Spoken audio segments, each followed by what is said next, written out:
Општина Кочани Делението за јавни дејности за утре со почеток во 19 часот организира Духовна академија која ќе се одржи во Центарот за култура Бели Мугри.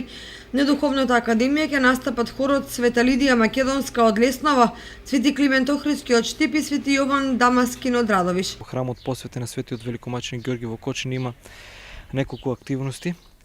Значи веќе утре со почеток во 15 часот ќе се ослужи празнично вечерно богослужение на кој ќе чиноначалствува неговото високо преосвештенство митрополитот Брегалнички Иларион во сослужение со повеќе свештеници.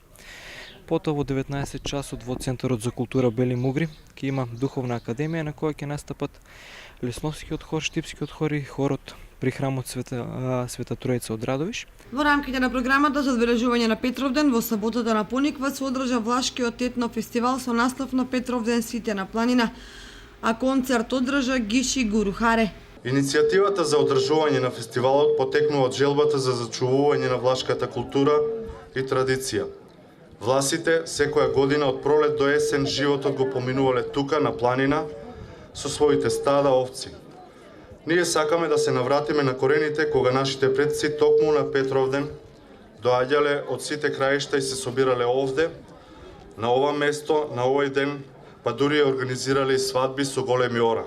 Би сакала на Влашкото друштво Грамостеан да му укажам благодарност што успева да ја одржува оваа вековна традиција и да ги собира власите од цела Македонија и од надвор овде на Осоговските планини. Со сликање на мотиви од Кочанска река и старата архитектура на градот во Кочани започна и 6-та поред младинска ликовна колонија Свети Пантелемон, која ќе трае до 11 јули. На колонијата, која постои од 2012 година и чиј организатор е општина Кочани, учествуваат 12 млади уметници од Кочани, Скопје, Вевчани, Кратово и Штип на возраст од 14 до 18 години. По шести пат оваа година, 2017, се реализира ликовната колонија Свети Пантелемон, која што оваа година е на поинаков начин испланирана, значи да се одвива во градот Кочани, значи уметниците, односно младите и идни ликовни уметници, да творат инспирирани од градот Кочани. Со тоа што публиката, односно граѓаните, да имаат можност секоја вечер во периодот од 8:30-9 часот, па во наредните 2 часа да ја проследат работата, односно течението на оваа ликовна колонија.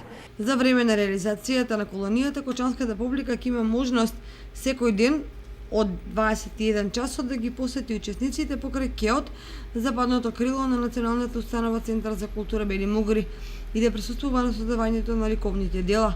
Делата од ликовната колонија Свети Пантелемон ќе бидат изложени на заедничка изложба на 11 јули спроти празникот на градот во изложбениот салон на Центарот за култура Бели Мугри во Кочани.